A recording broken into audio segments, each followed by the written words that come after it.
Hello everyone, welcome back to Weapons of Mordhau. This is your host, Pagawiggy. It's about time to swash and buckle, if you catch my drift.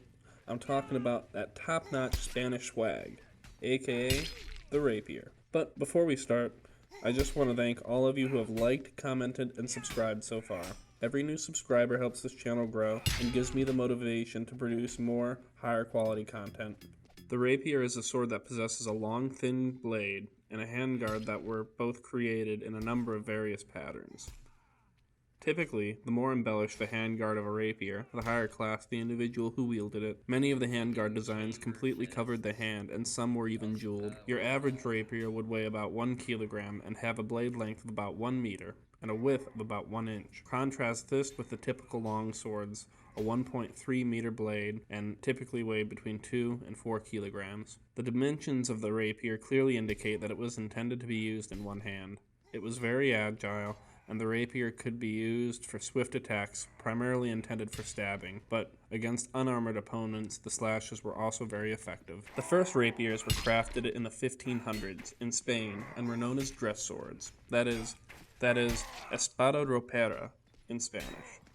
They were first developed as self-defense weapons and were used from the 16th to the 17th centuries. During this time period, a shift from the heavier longswords and bastard swords that were primarily used during the centuries before was slowly taking place. As swordsmen from Spain and Italy who were masters of the rapier began to settle elsewhere, the rapier itself began to spread in use across all of Europe. While it was used in many conflicts during the 16th and 17th centuries, it was not primarily relied upon as a weapon of war. As its name implies, the rapier is seen primarily as a fashionable tool primarily used for displaying one's social status, and also for dueling. Dueling, however, is the primary reason the rapier spread across Europe, and perhaps the reason for its inception. Like the longswords and the Zweihanders of the previous centuries, the rapiers began to fade from use. This was due primarily to the evolving technologies of firearms in Europe. The rapiers would eventually come to be replaced by the lighter swords of the 1700s. Like most of the weapons in Mordhau, the models for the rapier are great representations of their real-life counterparts. The options for the blade, crossguard, and hilt do a great job of demonstrating the elegance that went into crafting these weapons. In combat in Mordhau, the rapier also reflects those attributes that it was most well known for in history. Particularly, the rapier excels in being a thrusting weapon. The rapier has a superb thrusting speed, perhaps the highest in the game. For this, it can be a game changer when fighting against polearm users. Combining your rapier with a shield will allow you to plow through polearm users so long as you close the distance. Push in close enough to be in stabbing distance of your enemy, but out of kicking distance. You must take note of the polearm user's strategy. Do they use long or slow drags, or are they simply a noob? If you can see a pattern, you know a long drag is coming, or they don't drag much, you can stab as soon as you see any hint of a wind-up. If you do this in combination with moving the opposite direction from their side drags, you can mess them up every time. Chambering short drags is a good strategy. Fighting opponents using other weapons can be tricky because of the lower damage output of the rapier, but if you're good at parrying and chambering, this weapon will serve you very, very well. Well, let's rank the most elegant weapon in Mordhau. Typically, we start with the general utility of a weapon when we begin ranking it, but the rapier, it's a weapon that is beyond gorgeous. It is also a weapon whose very existence was spawned from the desire to be embellished. For these reasons, the category of elegance, the rapier will receive a rating of 5 out of 5. Designed for dueling and beauty, the countless adornments found on these weapons throughout history merit such a high score in elegance. The weapon also managed to maintain high marks in terms of general utility as well.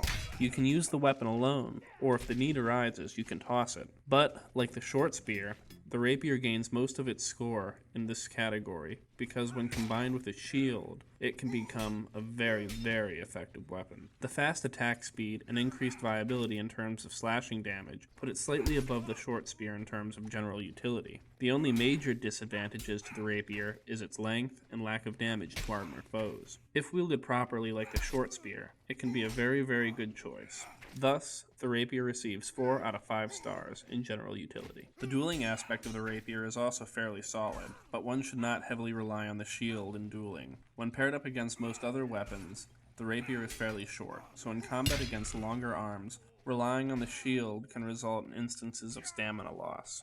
The rapier is best used without the shield in a duel, so that one can utilize its stabbing speed to its greatest effect. In this configuration, you can drain the stamina of enemies if you stay in close, but yet again, the length of other weapons can be a hindrance. Another thing to note is that the rapier has a very low damage output.